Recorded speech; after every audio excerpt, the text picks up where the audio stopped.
Hello and welcome everyone to BSBA's Week 7 meeting. We're fortunate enough to host and learn from UCLA alum and current freelance broadcast media professional, Tom Feuer. Thanks for joining us tonight, Tom. Thank you. It's really a pleasure to be here, and I thank you guys for having me. Of course. Well, we're thrilled to have you, and we also appreciate all you members who are joining us tonight for this learning opportunity, especially during what's hopefully now the end of midterms for everyone. So without further ado, let's get the ball rolling. So what's our agenda looking like? Real quickly, we're going to go over our next play and some brief announcements. Then I'm going to introduce our esteemed guest, Tom, and he will share a bit about himself and his story. Then I'll lead a little bit of a discussion with him featuring our executive board. And then toward the end of the meeting, we'll allow for 20+ minutes of open audience question and answer with Tom. I'll be moderating that, and we ask that you guys please use the raise hand function, or feel free at any time during the meeting to type your questions into the chat. All right, so real quick, we have a case competition announcement, and I'll hand it off to Emily. Thanks, Colin. So quick announcements for the virtual case competition.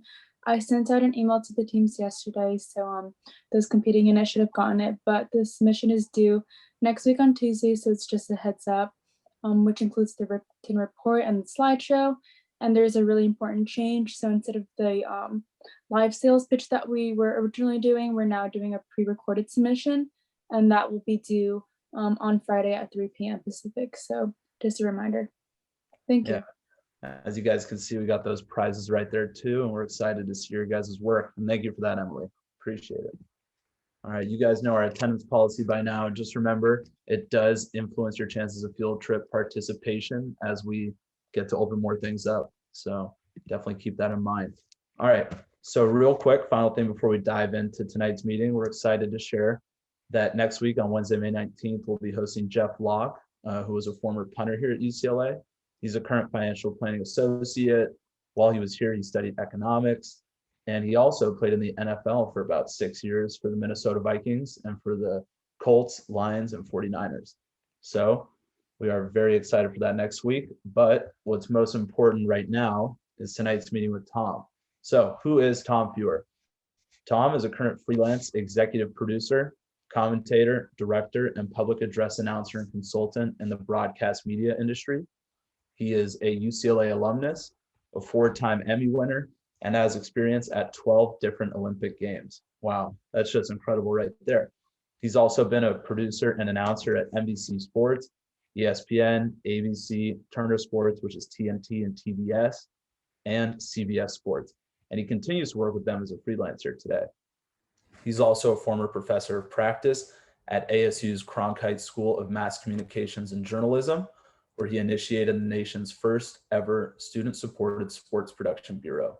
He's also a former executive producer at Fox Sports, former coordinating producer at MSNBC, and former director of television at Nike. So with this amazing resume in mind, Tom, may you please share a little bit more with us about yourself, your story, and how you got to where you are today? Well, again, thank you for having me. And I have a tendency, unfortunately, especially as this later in life, to be kind of all over the place. So please raise your hand, stop me anytime to ask questions, or if I'm going too fast or I'm going down too many side paths. But please do that, because I'm the master at digressions. So I was born in South Bend, Indiana, Notre Dame country. Lived for a time there and in New Jersey, and then our family moved to California in September of 1974. My dad was a attorney for MGM, Metro-Goldwyn-Mayer, back in the days, the halcyon days of the studio system in Hollywood. It was an interesting time in California back in 1974, and growing up on the West Side, very different than the West Side today that you guys live in. West Side back when I grew up, it was not populated by multi-million. I mean, yeah, Beverly Hills was there, of course, but it wasn't multi-millionaires, big egos, people racing around that have no time for you. It was actually a pretty laid back area. And it was kind of a golden time. You know, there was a lot of volleyball, surfing, skateboarding. It was I went to Palisades High School and Revere Junior High, if you guys know where any of those things are. And we would hitchhike in order to get from one place to another. That was our Uber. We would go to the beach all the time, and it was just a really magical time. You really felt safe. And one of the big differences between kind of growing up now and kind of growing up where you are right now is we didn't have social media. And actually, it was our desire to kind of keep secret what we were doing. We didn't want other people to know anything about us or what we were doing or, where we were going or anything of that nature. We kind of like the mystery. We kind of like to just show up and do all that. And so, of course, it's a very different time now. And I think another big difference between now and then is that technology has just become so overpowering now. And people like me are dinosaurs. I mean, I'm probably a little bit in the middle, but you guys are so far ahead and are so much smarter and so much more adept and capable at technology, and that's so important nowadays. Whereas people like me are kind of getting left behind a little bit because we're not as much as skilled in that. Mhm.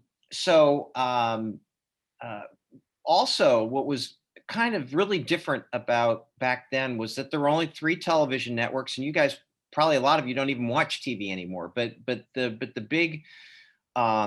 big thing to do kind of in the evening were there were 3 television networks that had 100% penetration in the country, and there were 3 primetime shows, and there was no internet, and there was no there were motion pictures, there was really good music, and then there were the 3 television networks. But that was entertainment. There was no no social media, no internet, anything of that nature. So what we did do was we spent a lot of time outdoors and a lot of time like socializing. That was kind of our entertainment. And reading. We did a lot of reading, reading books and things of that nature, magazines and whatnot. So after Revere and Pally, I went to UCSD for 2 years. I played volleyball, some volleyball there, and then transferred to UCLA after my sophomore year. And it was very interesting at UCLA at the time because I think UCLA is a lot harder to get into now than it was back when I was going to school. You guys are all, geniuses and things of that nature to be able to get in there. And it just wasn't that case when I was going to school there. And so, and like the athletes, you would see the athletes in your classes at a midterm and a final, and that's that. And you would never see them in class during any other time. And I think that's probably very different now. We made 3 consecutive trips to the Rose Bowl when I was there, and that was a lot of fun. And I wrote for the Daily Bruin, we had a great staff at the Daily Bruin, and it was really fantastic. And people that are still making marks in the industry today from that Daily Bruin. And I was a poli-sci major. I was really focused on writing. I was able to hone my writing skills. That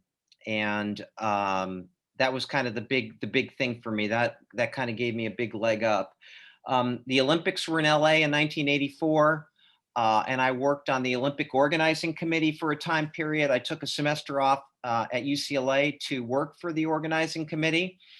And I basically did stats and did some writing, but it was really fun. And I was kind of kind of on a path maybe to go to law school, but I really loved sports. And unfortunately, when I was at UCLA, my dad passed away when I was there, so I took another semester off. And so I was on the 5-year program, as they call it. It took me 5 years to do the 4. And then I graduated. I didn't really know what the heck I was going to do. I knew that I liked sports. I knew that I kind of liked media. I went to the Annenberg School of Communications at USC for 1 week, and I decided that wasn't for me. But I will have to say this, that one of the things that I did a very poor job of was I just didn't have the ability to kind of see a few chess pieces down the board. And I want to tell you guys that if you have an opportunity to go to graduate school, I think it's very important to do so, because that extra degree really means something. And it may not mean something in your first 15 or even 20 years, but it will mean something at some point down the line. So if you have that opportunity and you have any inclination or desire, I would suggest doing it. So after that 1 week at Annenberg, I was able to kind of get a job with Prime Ticket Network, which was just starting back then, and that was a regional sports network. I'm not so sure how many of you guys are I know it's sports business, but I don't know how much of all you guys are sports media. But so Prime Ticket had the Lakers and the Kings, and we had some UCLA and USC stuff, and we had some high school. We had a lot of beach volleyball, which was a lot of fun. And I was the director of communications, so I was kind of the PR flack, if you will, public relations. And so I did that for a couple of years, but it was hard for me because I'm a straight shooter, and I'm not a very good, to be a flack, as they call it, a PR person is you have to kind of maybe not be 100% truthful, not be 100% straightforward. And that was something I just didn't like. And now I think PR is very, very different. A lot of it's social media, but it's still the same thing. It's still the same agenda, which is kind of, to push the company party line, so to speak. And sometimes that party line is not, and mine, unlike maybe some of the people that you've talked to in the past, I'm a little bit of a cautionary tale. A lot of the people, I'm sure Colin and your group have gotten together, are just straight rockets to the moon, right? And my journey has not quite been that straight rocket to the moon. I've made some mistakes, and so one of the reasons why I really wanted to do this with you guys was because I always like to hope that that people can learn from the mistakes that I've made, and some of those mistakes, are involved with just not being patient and not seeing that that opportunities come if you give them time to develop and not just be impulsive. And I think everybody can kind of hopefully benefit from that wisdom. So as I said, I didn't like being a flack. So this was one of my multiple reinventions. So I went from doing PR to doing television production. And I worked for NBC at the 1988 Olympic Games, and that was kind of my first big event that I did. And I worked on track and field, and it was a really great experience for me. And I met a lot of really great people and very talented people and friends to this day. And one of the things about like television production in a non-COVID world where you're actually together is the team part of it. And if you're in sports, you always kind of, as you go forward, want to replicate that team in your life. And being in that sports environment, when you're in a production environment, in a non-COVID environment, when you're actually with people, it can be a really cool thing because you're all rowing in the same direction. So I started freelancing, and then I caught on with ESPN and worked on the assignment desk. And again, impulsive. It was sports news, and sports. It's very interesting. Sports events are like the candy store.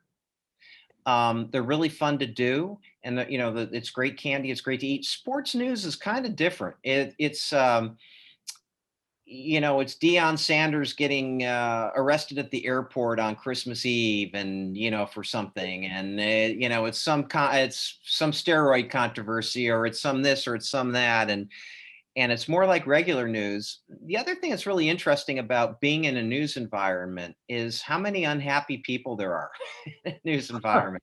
I mean, you would be surprised. I mean, I think, And I don't know if that's because you're dealing with stuff that really just isn't, uplifting all the time, because news generally has somewhat of a negative kind of connotation if you pick up and read anything these days. And even in those days, it wasn't necessarily positive. But so news really wasn't the thing for me either. So I didn't like being a flack. I didn't like doing news.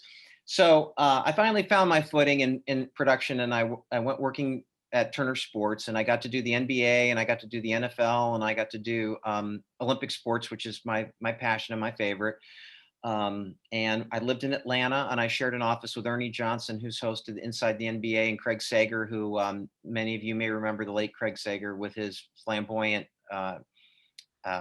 Suits and all that. suits and everything. And they've remained, well, Craig until he passed, and Ernie to this day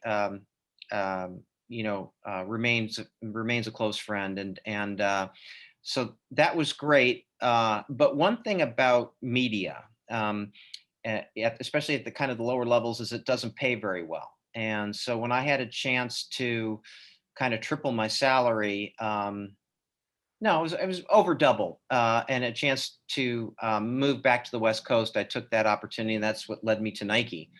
And then I had a number of different jobs at Nike, made some friends that I still have today.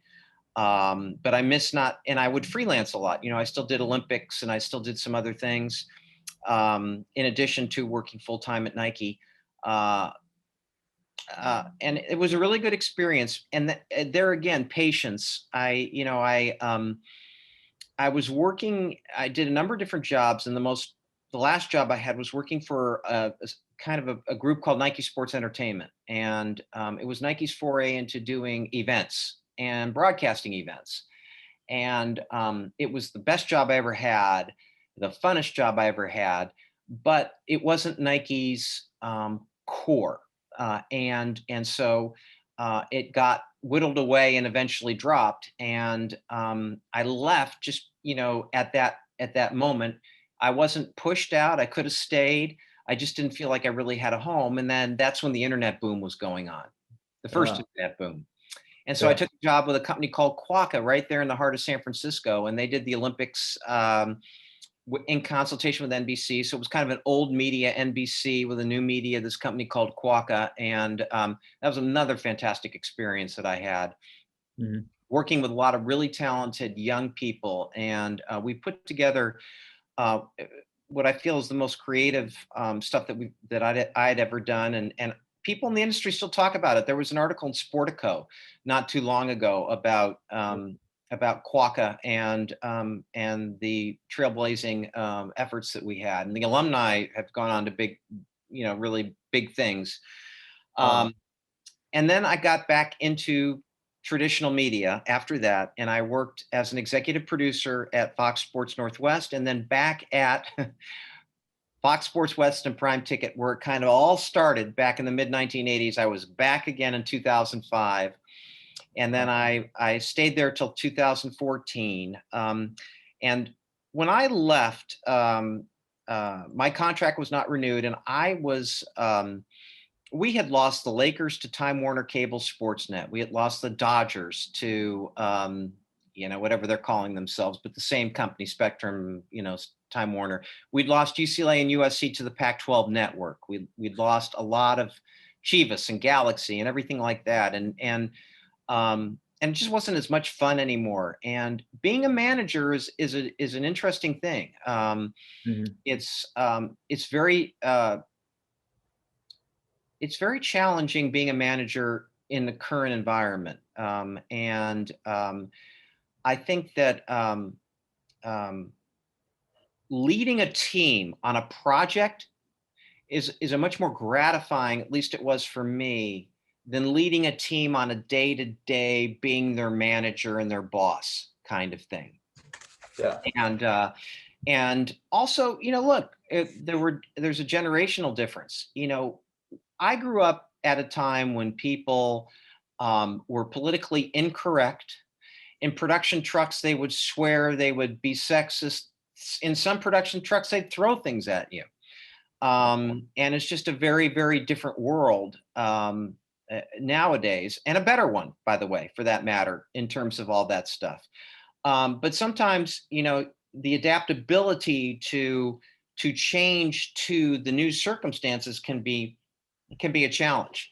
And then I wanted to stay in LA, and Arizona State developed this program for sports journalism students to come out to LA. And so I kind of spearheaded that and did that for 5 years. And then my wife grew up in Eugene, Oregon, and had just recovered from breast cancer. And we decided to make our move up to Oregon. And ever since then, which was in 2019, June of 2019, I've been freelancing ever since, doing just about everything and anything.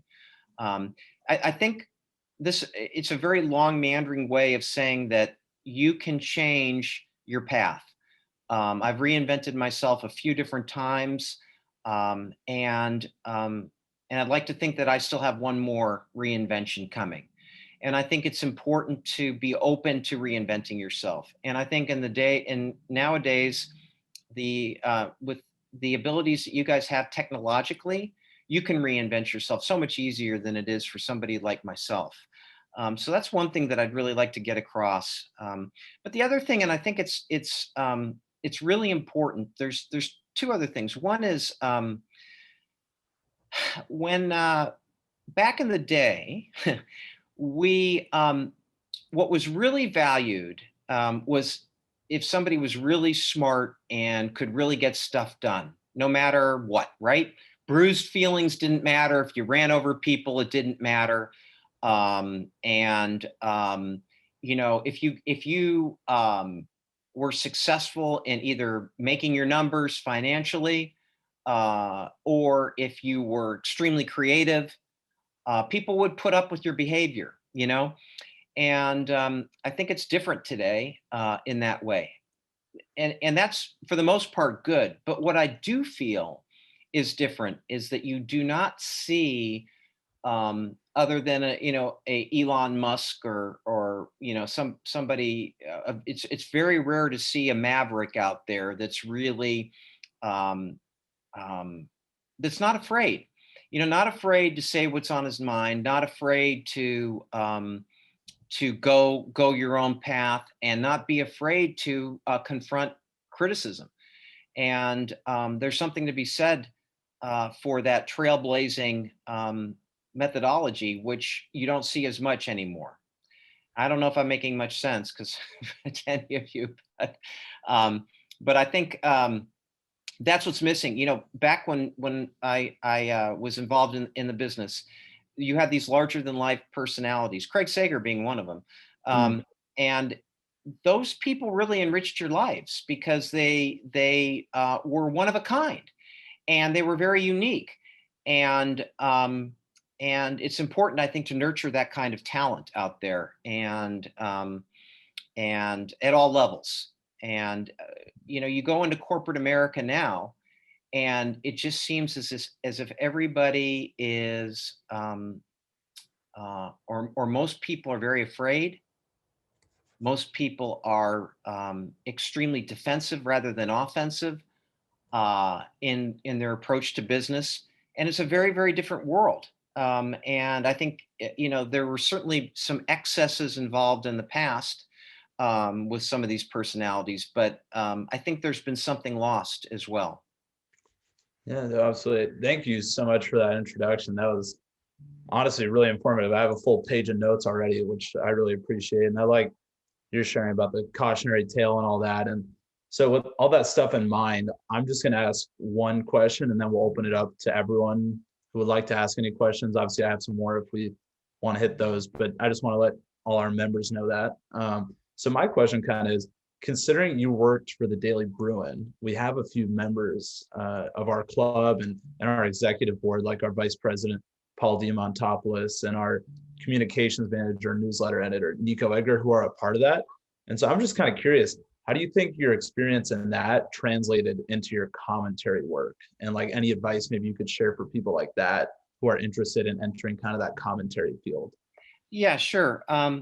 First off, I think it's wonderful that you're involved in the Daily Bruin, because journalism is very important and it matters. And And the Daily Bruin has an incredibly rich history of very successful people having worked on it. And it's a very, very good publication. And I think it opens doors. I think when you look at Daily Bruin on a resume, it means something to people because it has a reputation as one of the top papers or publications in the country. And I think it helped me a lot because, well, going back to the first days, and I hate to date myself, but in the first days of kind of broadcast television, and the people that were the most successful were the people that came from the written world and were master wordsmiths. And all of them knew how to write before they knew how to speak. And it was their ability as writers that helped them become great speakers. And I grew up with just incredible wordsmiths, and they were able to translate their written word into being verbal in front of a camera. And I still think that model works. And I think that for those of you that want to pursue media, it's very important not only to have, a big social platform and things of that nature, but if you really, there's more media jobs now than ever before, and in so many different kind of directions you can go. But in order for it to be lucrative, you have to really have some differentiation. And differentiation comes really from being knowledgeable. Yeah, it's important to have Twitter and Instagram followers and things of that nature, but you also have to be able to, kind of be extremely well-spoken, and you have to be extremely organized in your thoughts and expressions. And that comes from being really well-read and really well-informed on things. And there's an awful lot of people and an awful lot of things that are going on now that are opinion, and very little that is actual reporting and news and things of that nature. I mean, we have a $27 trillion budget deficit in our country. How often do you hear about that? Do you read about that? But that's going to fall on your generation. And, it's a subject that people can't really get their arms around. $27 trillion. That's just, it's like $250,000 per person or some ridiculous number like that of debt that this country owes, right? And so I fear that an area of differentiation is for people to really be knowledgeable on things that aren't necessarily what everybody's talking about now, but could be talking about in the future. And that is really kind of a very, important way to go down the road, because in the current environment that we're in, there's a lot of opinion and there's a lot of demarcation between one's point of views and another's point of views. But in what's being lost in all that is all the stuff that's going on, like the cyber attacks that took down the whole petroleum industry last week. Oh, that was crazy. Yeah, and I mean, and you can become an incredibly well-compensated writer, well-compensated speaker if you know something about these types of sabotages and the history of these types of sabotages and things of that nature. The opioid crisis, there's a great HBO documentary on it, and a guy that just wrote a book, Patrick Redden, who, he had such great in-depth knowledge of the topic. If you can go deep on certain topics and become an expert, then you really have an opportunity to be extremely successful in what you do. And so I think if you can get beyond the superficiality of some of what is going on currently and really dive deep into something and become an expert in something, you could really find yourself in a very lucrative position or become expert on a couple of different things. But if you keep going down the path of following what everybody else is doing, that may not be as lucrative, both psychically and financially for you. Yeah, no, absolutely. Got to have the wholesome approach. And hopefully it can work out in both areas, you know, like you just mentioned on the psychological level and then also on like, you know, the material level and whatnot. I'm not currently seeing any raised hands. And actually, sorry, a couple questions just went in the chat. I had one more. Speaking of those areas of expertise, and I like your thing about differentiation comes from knowledge. So I was kind of curious, in your opinion, what you consider your areas of expertise and how you gained such knowledge and expertise in those areas. Well, you ask a lot of really good questions. And by the way, for those of you that are interested in media and sports journalism, being able to ask really good questions like that, especially in a really concise way, is a really mark of somebody that's going to be very successul. And Colin, the way that you present your question, you could be a talk show host. I mean, you really do a great job with that. So I just want to give credit where credit is due. And I think that, and just kind of restate that question for me again, please. Sure. Yeah. Essentially, just what would you consider your areas of expertise, and then how did you develop such a large base of knowledge?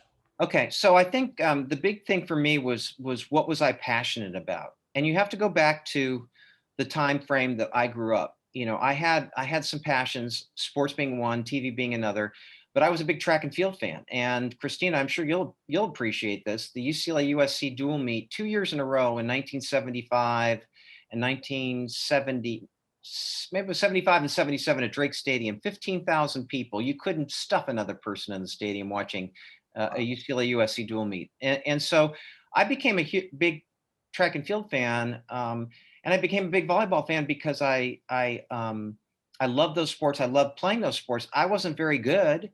Unlike a lot of you that I know are on this Zoom call. But I was a very frustrated athlete, and I wanted to be a part of it still. You know, I wanted to be a part of sport, and for some reason I also gravitated to the media, and I think part of it was because of the excitement, the energy that was involved in it, the teamwork, and the challenge that it presented. It was very challenging. So I became an expert. I became an expert at knowing a lot about track and field. That's what got me to the Olympics. And that really gave me the jumping off point for everything, was because I had an expertise that a lot of people didn't have. And I had that expertise at a really young age. And so I became valuable at that time when there was a lot more of it being broadcasted, and it was a bigger thing than it is today. I mean, it's really, you know, kind of slipped down the slope a bit, but that got me in the door. And once I started doing that, you know, I gravitated towards doing basketball and football and some of the more mainstream sports. But it all started with having a passion and having a desire to be as knowledgeable as I possibly could. And that opened doors. Absolutely. Yeah, no, we really appreciate it. Thank you. So looking at Paul's question in the chat, he asks, what are the obstacles of sports broadcasting currently when there are so many competing entertainment options like streaming platforms, social media, etc.? That is such a great question, Paul. And you guys are so smart. It's so refreshing. And not to take a swipe at Arizona State, but I would never get really, really good questions when I was teaching. We'll take it. We'll take it. Thank you. So I really want to hats off to you guys. There are obstacles in sports broadcasting, Paul, and I think boy, that's such a loaded question because there's so many. It's hard to cut through the clutter. When I started, as I said, there were 3 television networks. So if you made it at ABC, NBC, or CBS, you were good to go, you know. But if you didn't make it, there weren't a lot of other opportunities. You could go to local stations and do your thing there. But there were only 3 national networks. And I think you know, the biggest obstacle in sports broadcasting is maybe deciding what you want to do. Is it live events? Is it writing? Is it you know, podcasting? Is it all of them? Is it a couple of them? Is it some of them? But the biggest thing that you have to do if you want to make it is you have to be expert at something. So, you know, sports betting now is becoming bigger, and I know that there's a lot of investment in sports betting now. because it's becoming legal in more states. And I know it's a big thing, just like non-fungible tokens is becoming a big thing. But 3D was a big thing a few years ago, and now nobody, 3D's gone away, and nobody wants to wear the glasses, and it's just not a big deal. 4K in broadcasting was supposed to be a big deal, but once people went to HD, 4K wasn't that big a deal to them. And now the Japanese are going to do like 16K for the Olympic Games if they hopefully take place, please. So it's kind of hard to know what the next big it thing is going to be. And if you can be at the vanguard of the next big it thing, that can be a rocket ship to success. And what is that next big thing?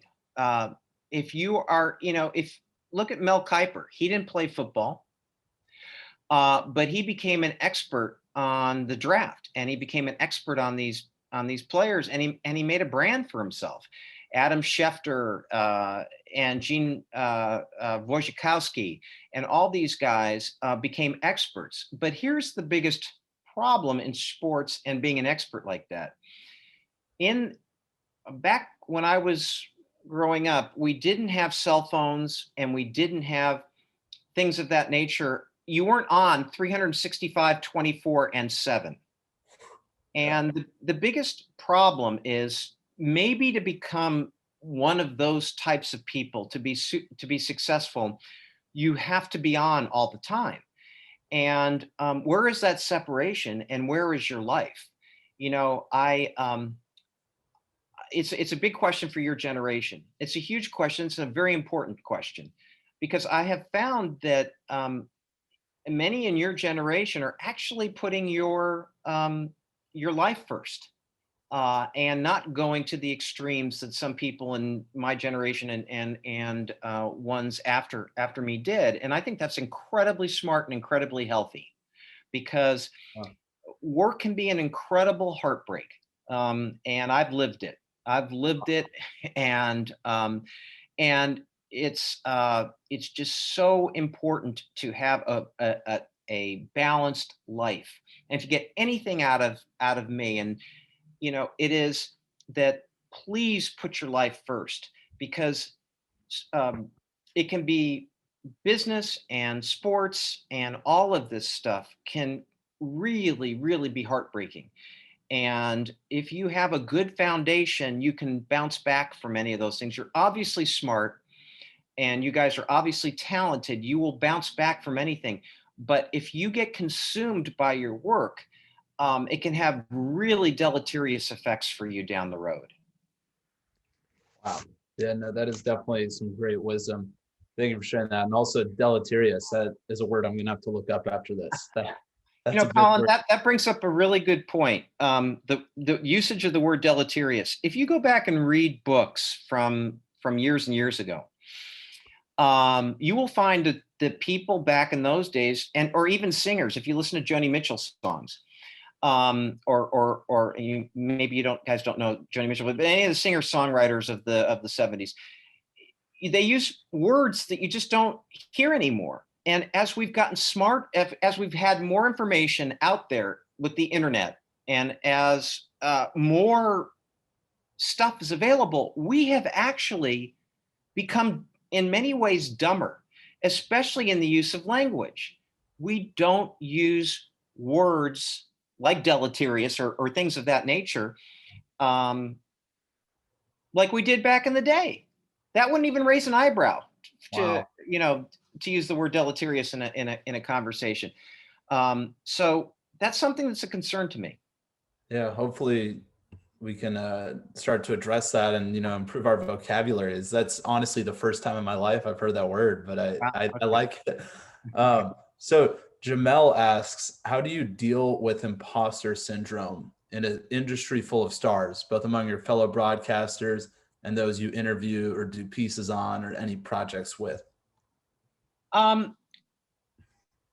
a good question. One thing that when I was at Arizona State teaching, one of my students said, yeah, we've always been taught to fake it until you make it. And I just about threw up because that is so against kind of what I stand for, which is having the solid fundamentals of, and it's like training. It's like, you want to have the base. And there are some imposters out there, and it's hard to regulate. And I think the difference nowadays is there's just opinions and opinions and more opinions. And I don't know about you guys, but I don't really care about a lot of people's opinions. What I actually really care about is understanding and getting facts and being presented with a well-balanced kind of argument or a well-balanced position of some sort. And I think the imposters are the ones that are ones that like to just go with opinion and like to be provocateurs and aren't really that knowledgeable. They try to boil something that is complex down to something that is digestible because they think that their viewership or the people they're talking to can't understand the concepts beyond black or white, left or right, Republican or Democrat, right? For instance, I consider myself a moderate. And if the noise on the far left and the noise on the far right, those people don't talk to me at all. And I'm right there square in the middle. And I feel like nobody talks to me. Nobody. There's not a Washington Post, a New York Times, a Wall Street Journal. There's nobody that talks to me. There's not a CNN and MSNBC. And it used to be, and here's what's really crucial.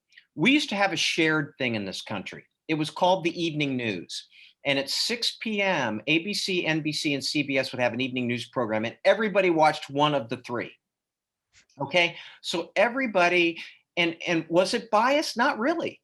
And you kind of you felt like you got the facts, and it wasn't biased towards the left, to the right, to Republican or Democrat, but you just got the facts. And what's amazing is with all this information out there, it's hard to get the facts anymore without a bias. And that's, I think, leads to a little bit of imposter syndrome too. Absolutely. Yeah, no, I appreciate you sharing that. Caroline asks in the chat a good question, asking, having worked at so many companies in various roles, what is your advice on how to gauge when to move on and try something new or stick with your current job a little while longer? That's such a great question. And Caroline, my problem was that I probably knee-jerked too much. I wasn't patient. So there was a question here about what is the one mistake that you wish you could go back and change, and what did you learn from it? And I think, we're all shaped by our experiences as young people. And my worldview perhaps was, changed when my dad passed away, or some other things that happened to me earlier in my life.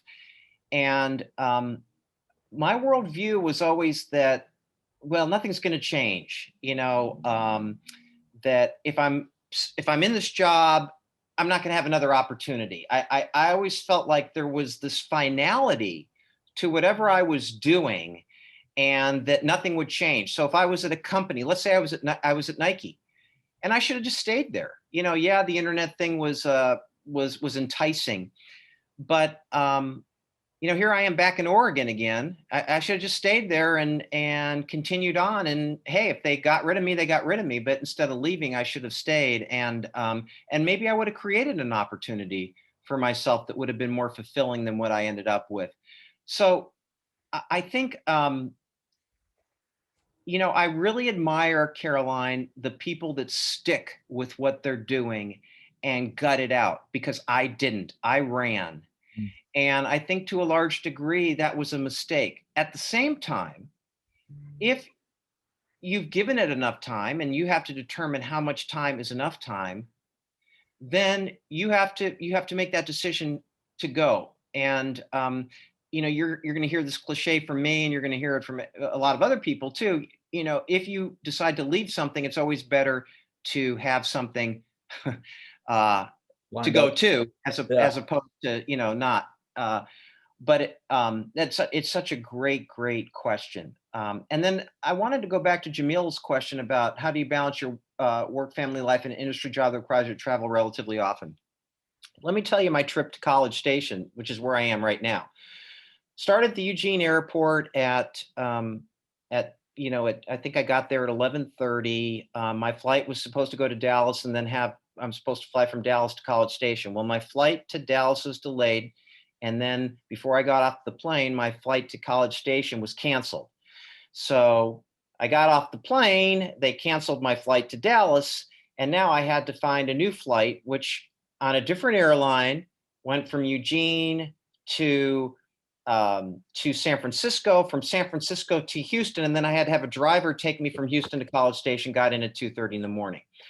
The bottom line here is it's very difficult to travel, and with climate change, it's going to be even worse, especially in this part of the country, the Southeast.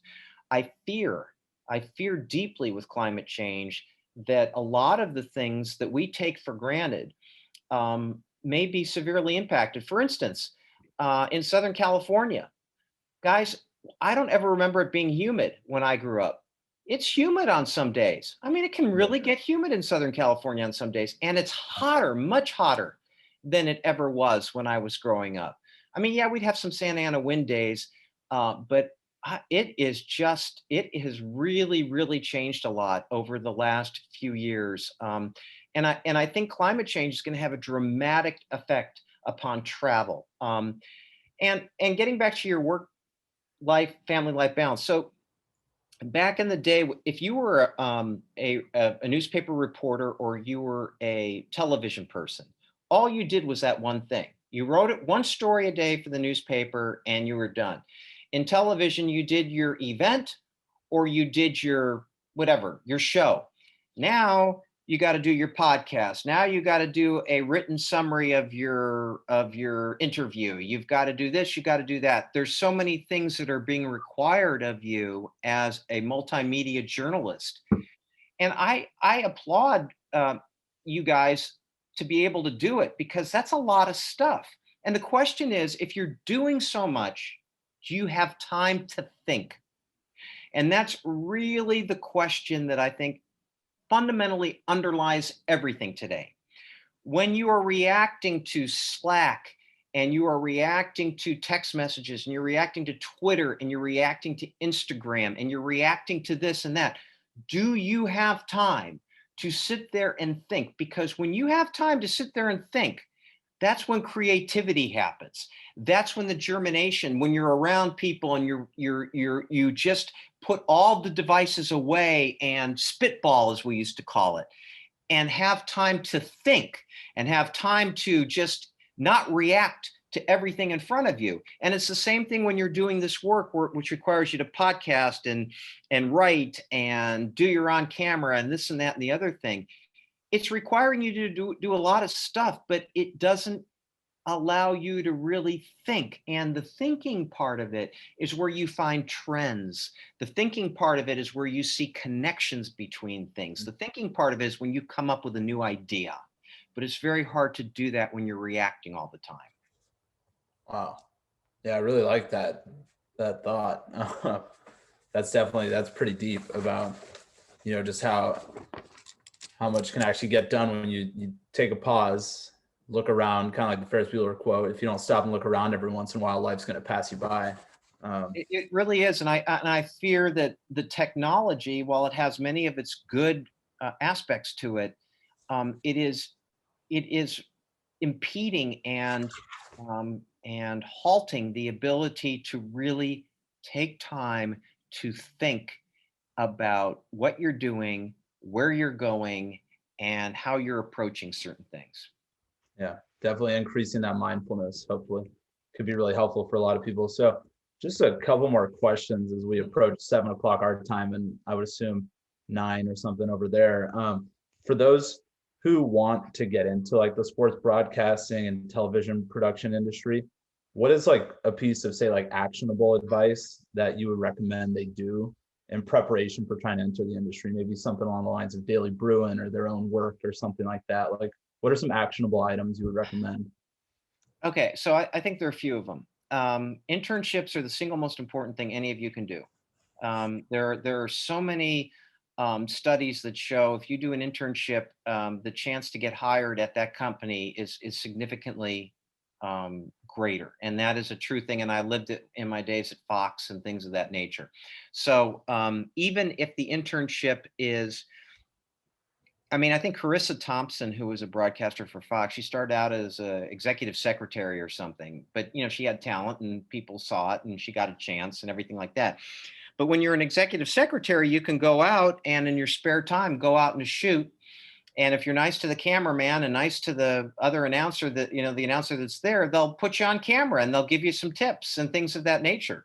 So I think shadowing, internships, shadowing.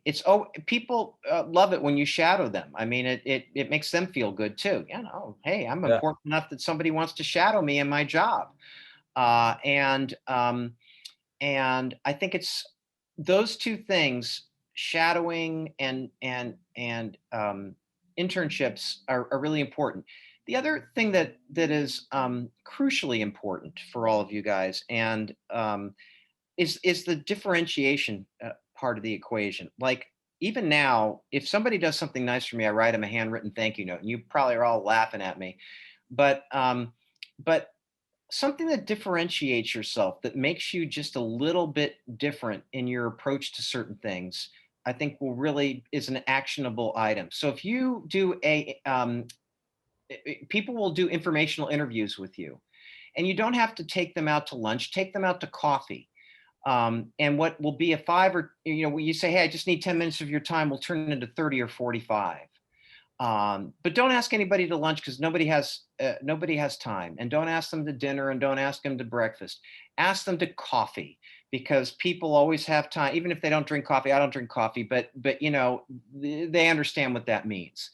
And I think it's getting in front of people, and it is learning and staying in touch that are truly important things. And I think the best way to do that is, LinkedIn is a very important tool, I think, for all of you to have, because it's a professional social network. And I think people respond to emails on LinkedIn, for instance. And I think if you have the money, LinkedIn Professional is probably a pretty good one too. But I think anytime you get a chance to hone your craft, which is what an internship would be, which is what shadowing would be, that would be the thing to do. Absolutely. Yeah. Thank you for that advice. And I certainly love all that. That advice is definitely worth its weight in gold. And I know personally a lot of our BSBA members are actively doing a lot of those things. So I definitely want to encourage everyone, including myself, to keep it up, because you're hearing this from Mr. Feuer himself, who's a very successful individual. And I guess my very final question would be, for those of us who are doing those things and, like building relationships with mentors and things like that and industry professionals, what to you looks like a healthy amount of reaching out and staying in touch? Like maybe a couple times a year? Like what does that look like in your books? I think anytime you have news, I think let's say I'm going to pick on Christina because she's the only one I really know. Not know, but no. So she has the Pac-12 championships this weekend, and let's say she does really well there. She can update somebody and say, hey, just wanted to check in. Just had my senior year Pac-12 heptathlon competition, and it was great, and and what's going on in your world, or what's new with you, and so if you have a little piece of news to offer people, I think that would be a way in, and it doesn't matter how many times you write to people. If you have something to say and a little bit of something about yourself or something that you saw, for instance, Colin, you were brilliant. You said the words Miles Partain to me, and that was like an in. It was like, oh wow, Miles, wow. So if you do the research on people, and let's say I'm just going to throw Auburn out there. If one of the people that you are trying to get an in with, or get a meeting or whatever, went to Auburn, and something big happened with Auburn in the last week or 10 days, or if it's the Rams or the Raiders or whatever, or anything for that matter, then you can send a little note and say, hey, I just saw this thing about Auburn, congratulations, blah, blah, blah. Or if it's, if it's on another topic that has nothing to do with sports, but is something that's in the news, or something that you have a question about, or something about yourself, that's a way to engage in a conversation rather than just say, hi, do you have any jobs available? You know? Yeah, no, definitely. We really appreciate that, and I like that advice, and that honestly is really awesome. And it looks like we don't have any other questions for tonight. So out of respect for everyone's time, I think we'll call a wrap. So once again, Tom, we owe you a huge thank you for tonight. We sincerely appreciate all the insights and wisdom you shared with us. Hey, Colin, can you do me a favor? I would really like to, if you would give my contact info to everybody. And if anybody wants to stay in touch or have a question or want to call me or whatever, I would like to be available to any and all of you.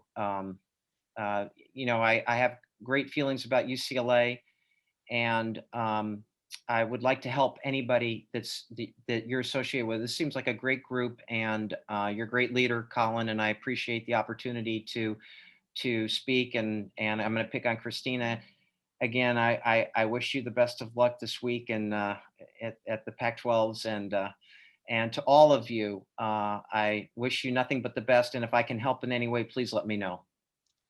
Absolutely. Well, thank you so much. And on behalf of everyone here, I'm sure that we're very appreciative of it and wishing nothing but the best. Thank you so much. Thank you.